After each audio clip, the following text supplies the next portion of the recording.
साथियों नमस्कार भाई। जब भी किसी भी गाय भैंस को कोई प्रैक्टिशनर्स इंजेक्शन लगाते हैं तो उस समय एक बहुत बड़ी दुविधा होती है। बाय द वे इंजेक्शन लगाते समय भैंस उछल गई, गाय थोड़ी चंचल थी और थोड़ी सी दिक्कत हुई और किसी कारणवश अगर निडल हाथ पर लग गई, भाई ये सबसे बड़ा बोझ एक प्रैक्टिशनर के ऊपर आ जाता है कि अरे यार निडल की लग गई हाथ पे, अब पता नहीं क्या होगा। तो बहुत सारे प्रैक्टिशनर्स घबरा जाते हैं और बहुत सारे हमारे ऑनलाइन सेशन में भी कई लोग पूछ रहे थे, तो कई जो है वो भाई कमेंट भी कर रहे थे कि सर कम ऐसा हो जाए तो क्या करना चाहिए। तो पहले मैं आपको बता दूं कि ये सारी चीज़ें हम ऑनलाइन सेशन में डिटेल से लेते हैं। तो अगर आपने अभी तक लाइफ चेंजिंग सेशन ज्वाइन नहीं किया है तो एक बार आप ज्वाइन जरूर कर लीजिए, ताकि भाई सीखेंगे एक बार और अप्लाई करेंगे जीवन भर। तो रामावत एनिमल ऐप पर इसी महीने की 21 तारीख से न्यू ऑनलाइन सेशन जो कि लाइफ चेंजिंग सेशन के नाम से है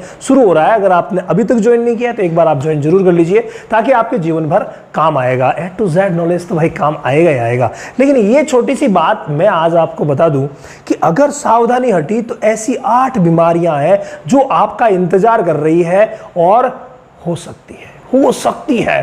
तो भाई ध्यान रखिए। देखिए, जब भी इंजेक्शन लगाए जाते हैं प्रैक्टिशनर्स को पूरा ध्यान रखना चाहिए किसी भी सूरत में निडल ना लगे। लेकिन अगर मैं जो बीमारियां बता रहा हूं वो बीमारियां में से कोई सी भी बीमारी उस पशु को नहीं है तो भाई आपको घबराने की जरूरत ही नहीं है। देखिए, एक्चुअली होता क्या है कि निडल के लगने की संभावना पहली बात बहुत ही कम होती है, क्योंकि अगर आप ट्रेंड हैं तो फिर दिक्कत आएगी नहीं। लेकिन भाई जब पशुओं से भिड़ते हैं ना तो कई बार मामला खराब हो सकता है। तो इसीलिए आपको उन बीमारियों के बारे में समझना चाहिए, ताकि पहले ही कुछ प्रिकॉशंस ले लें ताकि दिक्कत ना रहे। अब इन बीमारियों में अगर मैं बात करूं तो सबसे प्रमुख जो है वो है फ्रेंड टेटनस।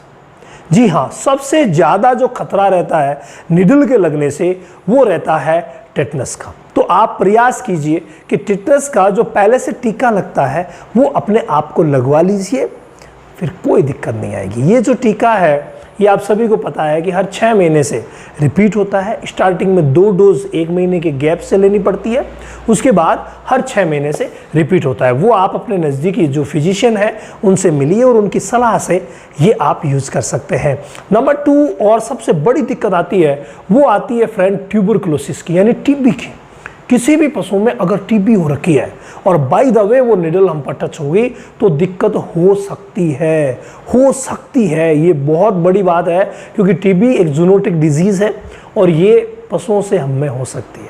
इसके अलावा 2 ऐसी बीमारियां हैं जो संक्रामक गर्भपात कराती है, लेकिन भाई दोनों ही जूनोटिक है। जैसे एक है लेप्टोस्पायरोसिस। ये जो लेप्टोस्पायरोसिस है ना, जिसमें संक्रामक गर्भपात होता है, खतरनाक है, ये भी हमें हो सकती है। और एक होती है लिस्टेरियोसिस।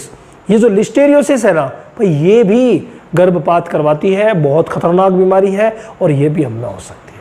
तो लेप्टोस्पायरा और लिस्टेरिया ये भी बहुत खतरनाक है। हालांकि ये दोनों बैक्टीरियल डिजीज़ है। मैंने अभी आपको टिटनस के बारे में बताया, bacterial disease, TB bacterial disease, listeriosis bacterial disease, leptospirosis bacterial disease. ये इतने बैक्टीरिया होते हुए भी इतने खतरनाक है कि अगर हम में आ गए तो भाई इलाज बड़ा मुश्किल हो जाता है। इसके अलावा सबसे बड़ा जिसका खतरा रहता है वो है फ्रेंड ब्रूसेलोसिस।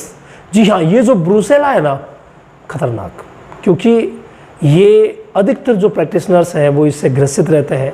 तो अगर किसी गाय में इसको ब्रूसेला हुआ, विशेष तौर से भैंसों में, और वो निडल अगर आपको टच कर गई तो परेशानी हो सकती है। एक विशेष बात मैं आपको बताऊं कि निडल जब तक पशु के अंदर नहीं गई है उस पर कोई संक्रमण नहीं लगता है, लेकिन अंदर जाने के बाद अगर टच हो जाती है ना तो उसका थोड़ा सा रिस्क रहता है। बाकी ज़्यादा घबराने की ज़रूरत नहीं है, क्योंकि ये बीमारियां पशुओं में बहुत ही कम होती है। और अगर होगी भी तो आपने तो कंप्लीट नॉलेज ले रखा है, तो आप पहचान लेंगे कि इसको ये बीमारी है। और अगर पहले से ही पहचान लिया तो फिर खतरा रहेगा ही नहीं। एक और बीमारी के बारे में आपको बताना चाहूँगा, वो है एक्टिनोबैसिलोसिस। एक्टिनोबैसिलोसिस यानी कि लकड़ जीभ, वुडन टंग, जिसमें जीभ लकड़ी के समान हो जाती है। ये बीमारी भी भाई जूनोटिक है। हालांकि इनके और भी तरीके हैं फैलने के, क्योंकि अगर आपने क्लियर कट पहचान लिया और प्रिकॉशन रखा तो कोई दिक्कत नहीं है, लेकिन दूसरे तरीके भी हैं। जैसे ब्रूसेला है, तो ब्रूसेला कैसे फैलेगा? ब्रूसेला जब आप किसी जो गर्भपात हो रखा है उसकी जड़ गिराएंगे या उसका कोई ब्लड वगैरह कोई पार्टिकल लग गया तो ब्रूसेला फैलता है, तो निडल से भी हो सकता है। तो एक्टिनोबैसिलोसिस भी बहुत खतरनाक है, इसका भी ध्यान रखना पड़ेगा। और एक बीमारी जिसका लगभग उन्मूलन हो चुका है, बैक्टीरियली है, एक्टिनोबैसिलोसिस भी बैक्टीरियली है। एक बीमारी जिसका लगभग उन्मूलन हो चुका है वो है एंथ्रेक्स। एंथ्रेक्स भी ऐसी बीमारी है जो वाकई अगर किसी पशु में है तो हो जाती है, लेकिन उसको आप पहले ही पहचान लेंगे। एक वायरल बीमारी भी है, हालांकि इस वायरल बीमारी के बारे में बहुत सारी भ्रांतियां रहती है, और इस वायरल बीमारी का नाम है रेबीज। रेबीज वाली निडल लगे तो बहुत ज़्यादा रिस्क में हम आ जाते हैं कि और यार उसको रेबीज हो गया, लेकिन इतना घबराने की जरूरत नहीं है, क्योंकि रेबीज का जो वायरस है वो मुंह में ही रहता है, लार में ही रहता है, खून में और दूध में इनकी पुष्टि जो है अभी तक एग्जैक्टली हुई नहीं है। फिर भी भाई एहतियात तो बरतना ही है, और किसी भी सूरत में ऐसी अगर निडल वगैरह लग जाए कर जाए तो अगर रेबीज़ उस पशु को हो रखा था तो रेबीज़ की वैक्सीन आप नज़दीकी फिजिशियन से मिल करके और आप भी ले सकते हैं। ये कुछ इश्यूज़ है जो निडल के माध्यम से फैल सकते हैं। हालांकि रेबीज़ बीमारी जो है वो आपको पता है जो पेरिफेरल नर्व्स होती है उनके थ्रू वो जाती है, ब्लड में नहीं रहती। फिर भी भाई रैबिडो वायरस बहुत ख़तरनाक है, तो हमें ध्यान रखना चाहिए। तो ये सारी चीज़ें हैं, थोड़ा सा ध्यान रख करके अगर काम करते हैं तो कहीं कोई रिस्क नहीं है। इन डर की वजह से आप जो प्रैक्टिस कर रहे हैं उसको नहीं छोड़ना है, लेकिन प्रिकॉशन ज़रूरी है, ध्यान रखना बहुत ज़्यादा ज़रूरी है।